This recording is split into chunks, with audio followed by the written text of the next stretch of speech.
Assalamualaikum warahmatullahi wabarakatuh. Di sini kami kelompok 3 ingin mempresentasikan PJBL Mission Learning 2 dengan judul Optimasi Penargetan Pelanggan Berdasarkan RFM dengan Hierarchical Commerce Clustering dalam Strategi Pemasaran.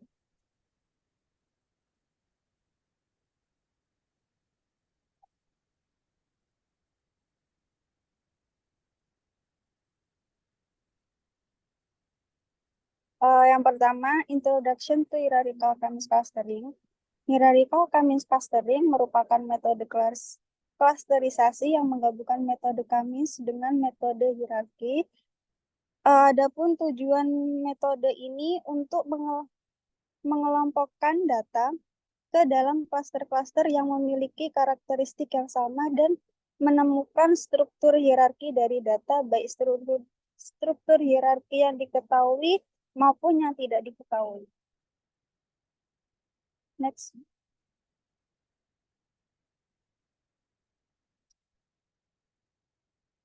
Adapun kelebihan dan kekurangan dari metode ini, untuk kelebihannya, algoritma ini baik digunakan untuk kasus pengelompokan yang kompleks dengan jumlah data yang besar dan banyak atribut dimensi yang sulit untuk divisualisasikan.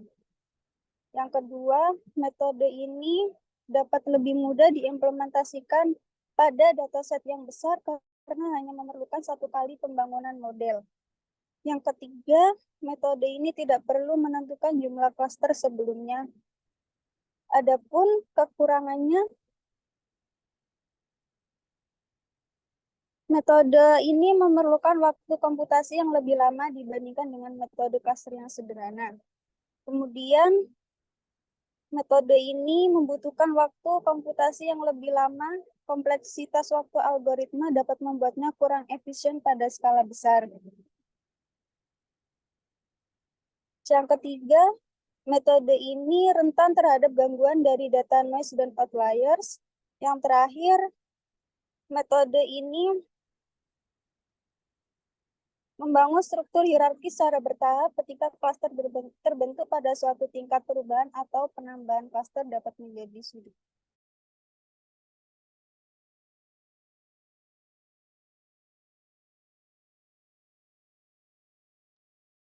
Selanjutnya ada chapter 2 yaitu Objective of Hierarchical K-means Clustering. Jadi penerapan algoritma hierarchical K-means clustering dalam analisis RFM atau recency, frekuensi, dan monetary pada data pelanggan memiliki tujuan utama untuk mengelompokkan pelanggan berdasarkan perilaku pembelian RFM. Dan RFM di sini digunakan sebagai indikator kunci dengan recency mengukur jumlah hari sejak pembelian terakhir, frekuensi mengukur jumlah transaksi, dan monetary mengukur total nilai transaksi atau pendapatan yang dihasilkan. Penggunaan metode ini juga memungkinkan perusahaan untuk lebih efisien menargetkan pelanggan dengan strategi pemasaran yang lebih terarah. Hierarchical K-means clustering di sini juga memberikan keuntungan berupa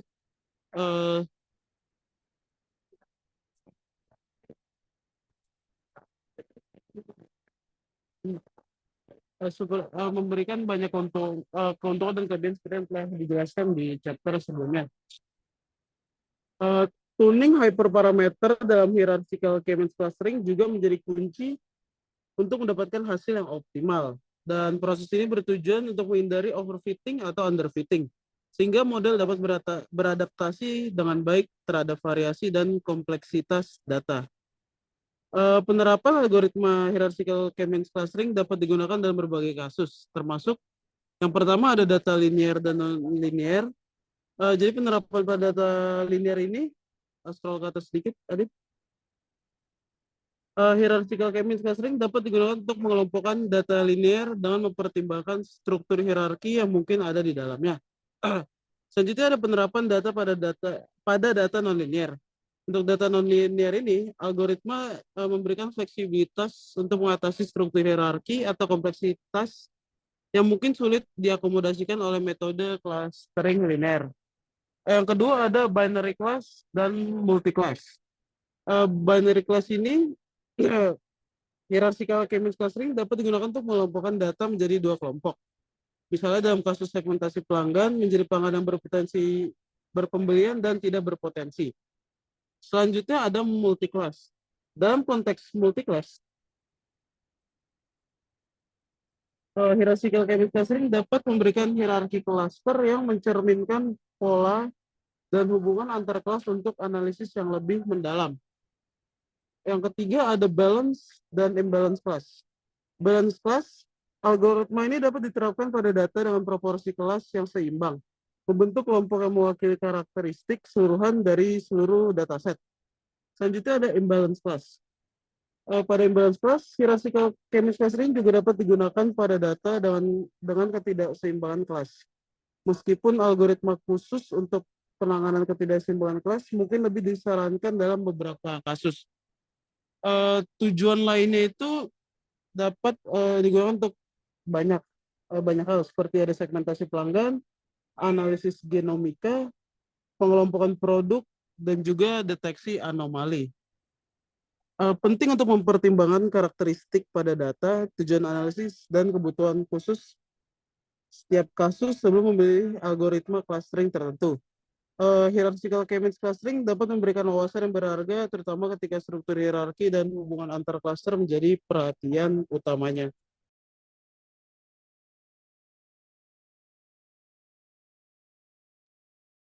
Selanjutnya, pada working mechanism, algoritma hierarchical Cummins clustering ini merupakan kombinasi antara algoritma Cummins clustering yang digunakan untuk mengelompokkan data menjadi K-cluster dengan penentuan pusat awal cluster secara random, dan hierarchical clustering digunakan untuk menentukan inisialisasi centroid untuk algoritma Cummins.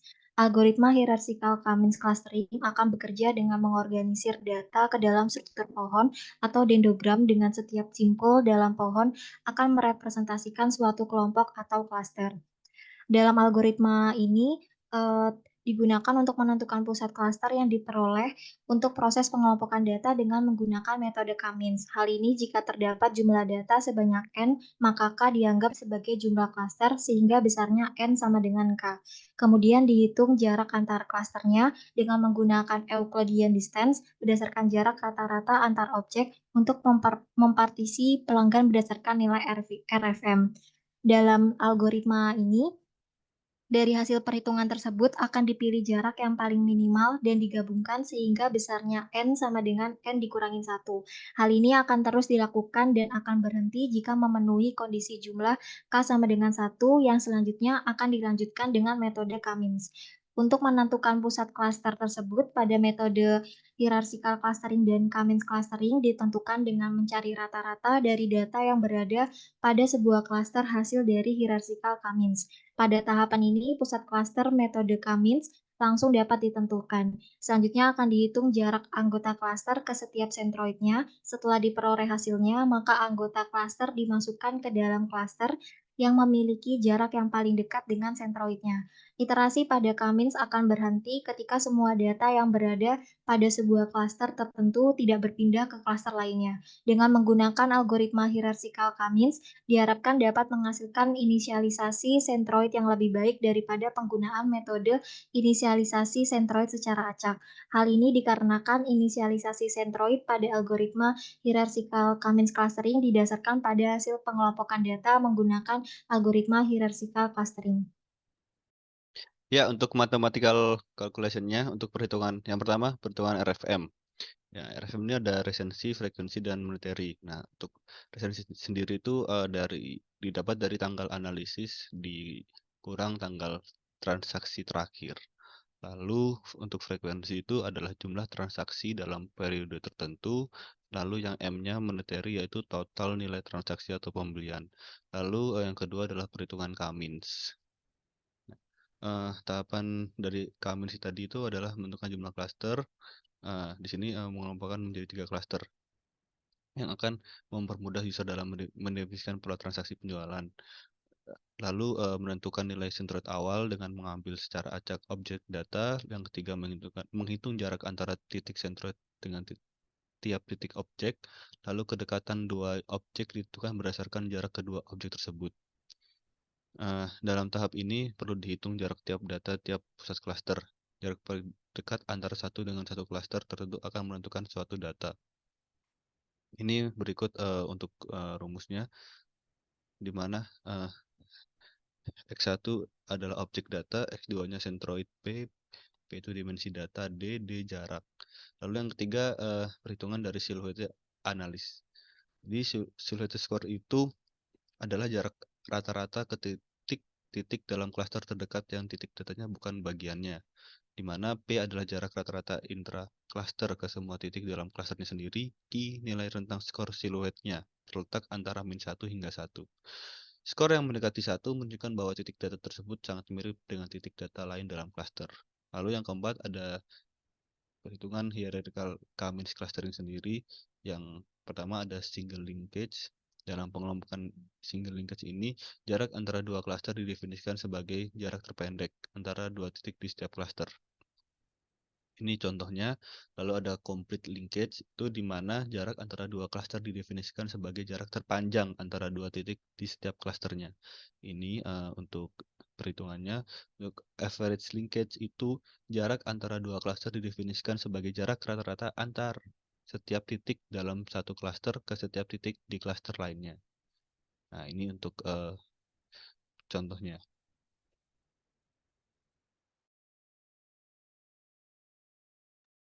Ya, lalu sekarang ada di chapter 4, yaitu untuk implementasi dengan menggunakan Python.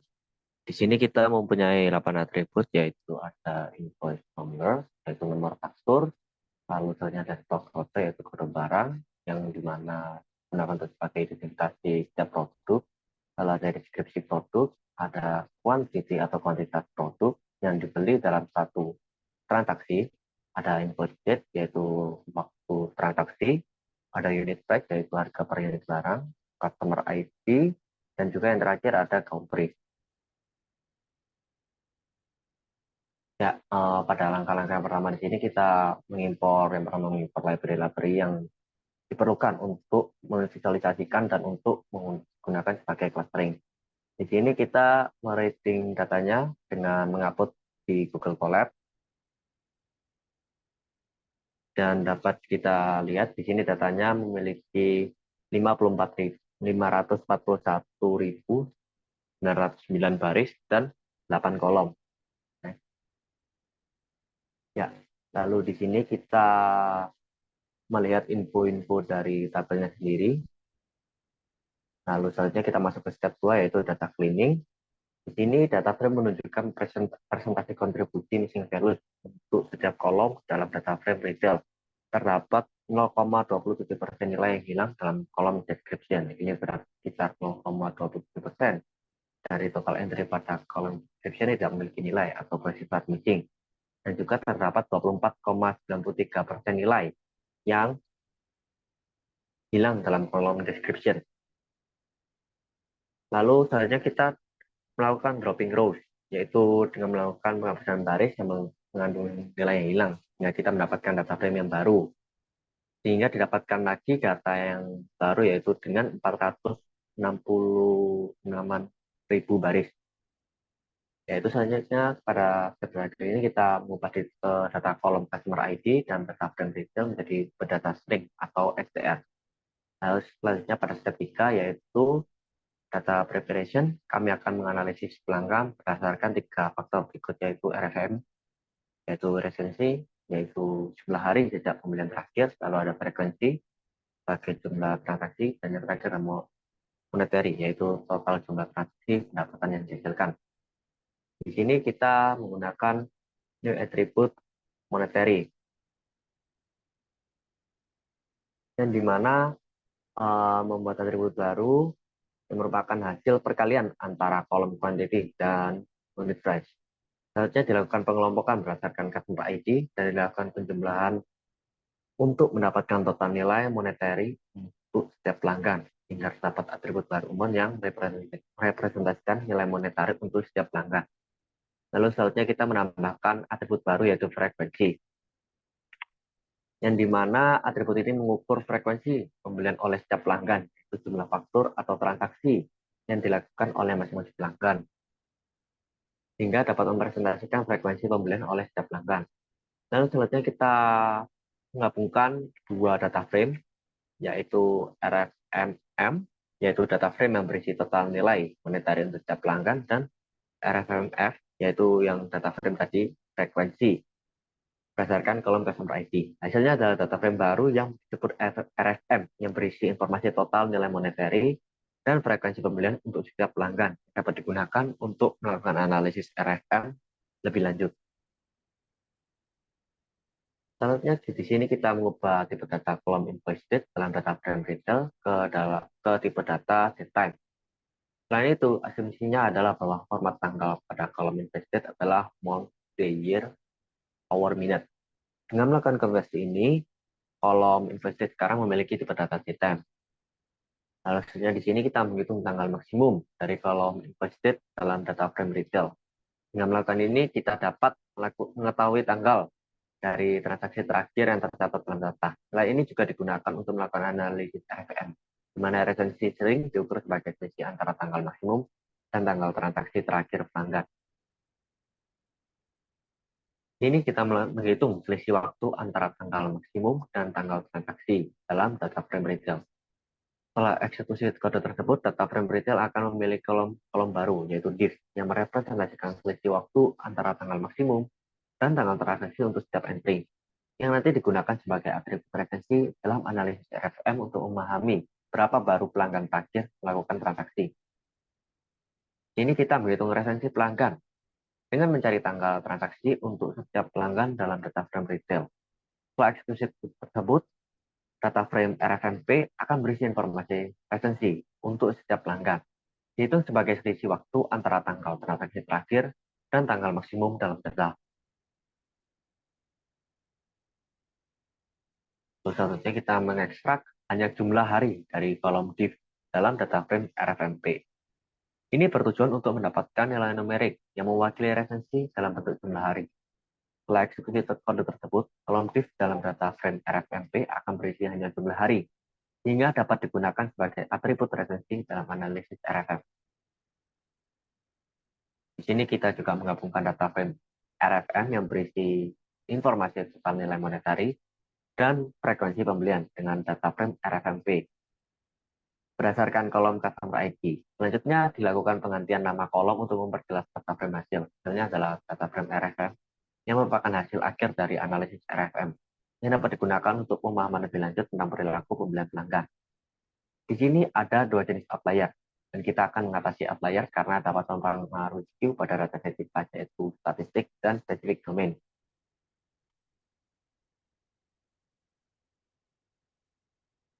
Melakukan analisis outlier pada atribut amount, frekuensi, dan resensi dalam data frame RFM menggunakan box plot. Hasilnya adalah box plot yang menunjukkan distribusi nilai untuk masing-masing atribut dan membantu mengidentifikasi adanya outlier dalam data. Dari plot di atas dapat diinterpretasikan bahwa mayoritas data memang terkumpul di bagian bawah plot. Hal ini menunjukkan bahwa untuk variabel resensi sebagian besar pelanggan memiliki nilai yang rendah, yang berarti mereka melakukan transaksi baru-baru ini. Sementara itu, variabel amount dan frekuensi menunjukkan variasi yang lebih tinggi, yang mengindikasikan adanya pelanggan dengan jumlah pembelian atau frekuensi transaksi yang berbeda-beda, dan beberapa di antaranya mungkin termasuk outlier. Outlier dalam konteks ini adalah data yang jauh berbeda dari kebanyakan data lainnya, yang bisa menandakan adanya perilaku pembelian yang tidak konsisten atau tidak teratur. Misalnya, pelanggan yang melakukan transaksi besar namun jarang, atau juga pelanggan yang sering bertransaksi tetapi dengan jumlah yang kecil. Lalu selanjutnya di sini kita menghapus outlier statistik pada atribut amount, resensi, dan frekuensi dalam data frame RFM dengan menggunakan metode IGR atau interquartile range. Dengan langkah-langkah ini, outlier statistik pada atribut amount, resensi, dan frekuensi telah dihapus dari data frame RFM. Skalakan ulang atribut juga sangat penting untuk menskalakan ulang variabel, sehingga mereka memiliki skala yang dapat dibandingkan. Ada dua metode umum untuk menskalakan ulang, yaitu min-max scaling dan juga standarisasi dengan rata-rata 0 dan juga sigma 1. Di sini kita akan menggunakan standarisasi scaling. melakukan penskalaan pada atribut amount, frekuensi, dan retensi dalam data frame RFM. Skala ini berguna untuk memastikan bahwa semua atribut memiliki rentang nilai yang serupa, sehingga tidak ada atribut yang mendominasi yang lainnya dalam analisis yang melibatkan jarak atau perbandingan. Dengan melakukan penskalaan ini, data dalam atribut amount, frekuensi, dan retensi sekarang memiliki mean sekitar 0 dan standar deviasi sekitar 1, yang dimana memudahkan dalam pemrosesan dan analisis selanjutnya. Selanjutnya di sini kita mengonversi hasil penskalaan tadi ke dalam data frame baru dan memberikan nama kolom. Serta setelah eksekusi kode tersebut, kita mendapatkan data frame baru bernama RFM DF Scale yang berisi nilai-nilai yang sudah di-scaling untuk atribut amount, frekuensi, dan efisiensi. Nah, di sini kita masuk ke step 4, yaitu building the model K-means clustering, yang dimana K-means clustering itu merupakan algoritma pembelajaran mesin tanpa pengawasan yang paling sederhana dan populer. Di sini kita menerapkan algoritma K-means clustering pada data yang sudah di-scaling, yaitu RFM DF Scale, dengan menggunakan sejumlah cluster yang telah ditentukan.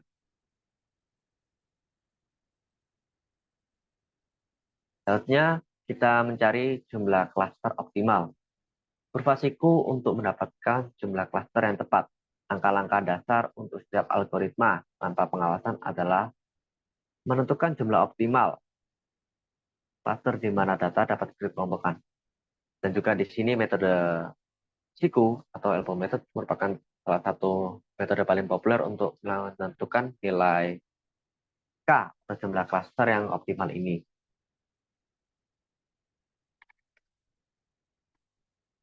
Ini kita membuat kurva elbow SSD atau sum of squared distance yang membantu menentukan jumlah optimal cluster dalam analisis kami.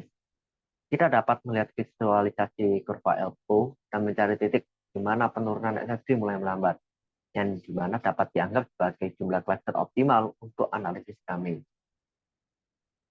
Selanjutnya di sini kita melakukan analisis Silhouette, yaitu di sini nilai skor Silhouette berkisar antara min 1 hingga 1.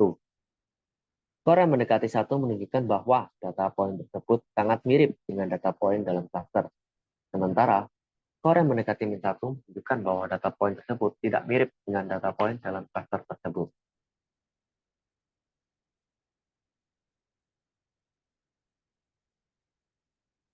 Melakukan analisis Silhouette skor untuk berbagai jumlah cluster, yaitu N-cluster dalam analisis K-means.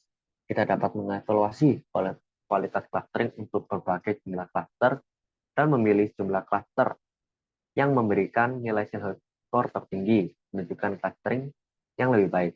Berdasarkan hasil Silhouette score yang ada di sana, pemisahan menjadi dua cluster memberikan nilai Silhouette score tertinggi, menunjukkan bahwa jumlah cluster optimal mungkin adalah 2. Lalu di sini kita memilih jumlah cluster yang dianggap optimal. Di sini kita memilih K3 yang dimana tadi mendapatkan nilai kedua yang tertinggi. Di sini kita dapat melatih model K-means akhir pada data yang telah di-scaling. Lalu kita menambahkan kolom baru bernama cluster ID ke dalam data frame RFM dan mengisi nilai-nilai label cluster yang telah dihasilkan oleh model K-means. Selanjutnya di sini kita memvisualisasikan hubungan antara cluster ID dan amount atau monetary pada data frame RFM. Cluster 0 dan 1 memiliki median yang sangat dekat dengan 0 dan variasi yang lebih besar dibandingkan dengan cluster 2. Ini menunjukkan bahwa sebagian besar pelanggan dalam cluster ini memiliki nilai monetary yang rendah. Tetapi ada juga beberapa pelanggan dengan nilai monetary yang sangat tinggi. Lalu pada cluster 2 memiliki median yang jauh lebih tinggi, yaitu sekitar 10.000, dan variasi yang lebih kecil. Ini menunjukkan bahwa pelanggan dalam cluster ini secara umum memiliki nilai moneter yang lebih tinggi dibandingkan dengan pelanggan di cluster lain. Lalu, outlier pada cluster 0 dan 1 menunjukkan adanya pelanggan dengan perilaku pembelian yang tidak konsisten atau tidak teratur, seperti pelanggan yang melakukan transaksi besar namun jarang, atau pelanggan yang sering bertransaksi tetapi dengan jumlah yang kecil. Lalu di sini kita memvisualisasikan hubungan antara cluster ID dan frekuensi pada data frame RFM. Boxplot ini menunjukkan bahwa pada cluster 0 dan 1 memiliki frekuensi transaksi yang lebih rendah dibandingkan dengan cluster 2. Outlier pada cluster 0 dan 1 menunjukkan adanya pelanggan dengan frekuensi transaksi yang lebih tinggi dibandingkan dengan kebanyakan pelanggan lainnya dalam cluster tersebut. Lalu selanjutnya kita memvisualisasikan hubungan antara cluster ID dan amount atau monetary pada data frame RFM. Boxplot ini menunjukkan bahwa cluster 0 dan 1 memiliki nilai resensi yang lebih tinggi dibandingkan dengan cluster 2, yang berarti pelanggan dalam cluster 0 dan 1 cenderung tidak melakukan transaksi baru-baru ini dibandingkan dengan pelanggan di cluster. Outlier pada cluster 1 dan 2 menunjukkan adanya pelanggan yang baru saja melakukan transaksi. Lalu selanjutnya ada hierarchical clustering, yang dimana melibatkan pembuatan cluster yang memiliki urutan yang telah ditentukan dari atas ke bawah. Next. Dan juga di sini kita menggunakan single linkage. Dalam single linkage hierarchical clustering, jarak antara dua cluster didefinisikan sebagai jarak terpendek antara dua titik di setiap cluster.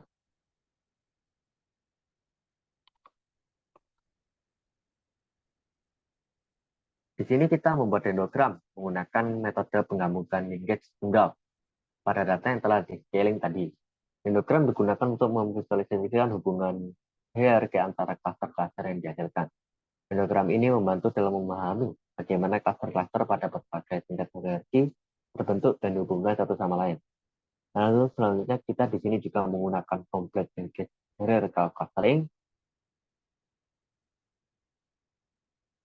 Next.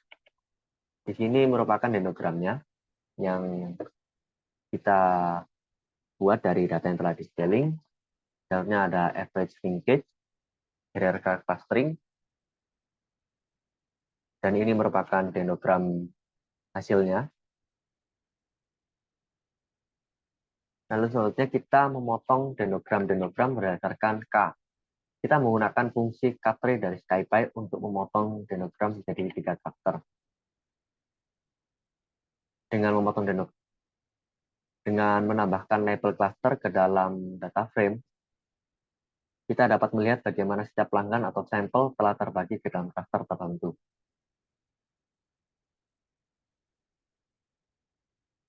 Di sini kita memvisualisasikan hubungan antara cluster label dan amount pada data frame RFM.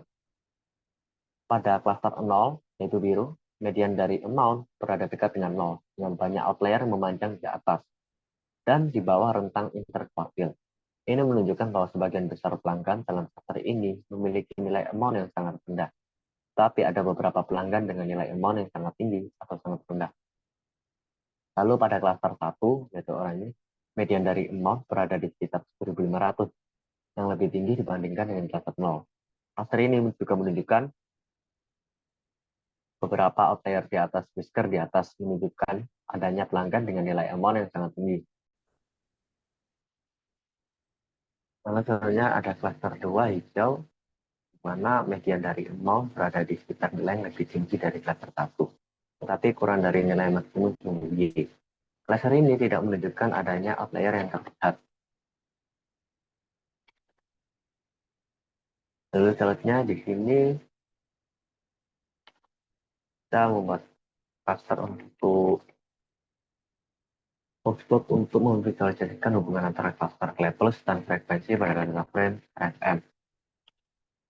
Ini cluster 0 atau biru, bagian besar data point dikonsentrasikan di sekitar rentang frekuensi yang lebih rendah. Ada beberapa outlier yang memanjang ke atas.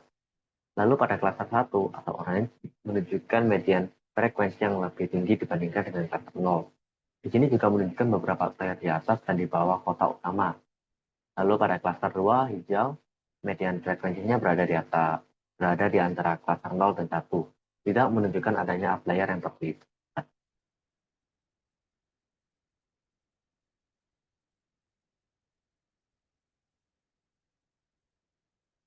Lalu di sini kita memvisualisasikan hubungan antara cluster labels dan resensi. Di sini klaster 0 atau biru memiliki rentang nilai retensi yang besar, menunjukkan variabilitas yang tinggi. Median retensi untuk klaster ini adalah sekitar 150. Lalu ada klaster 1 orange memiliki rentang nilai retensi yang jauh lebih kecil dibandingkan dengan klaster 0. Median retensi di bawah, retensinya di bawah 50.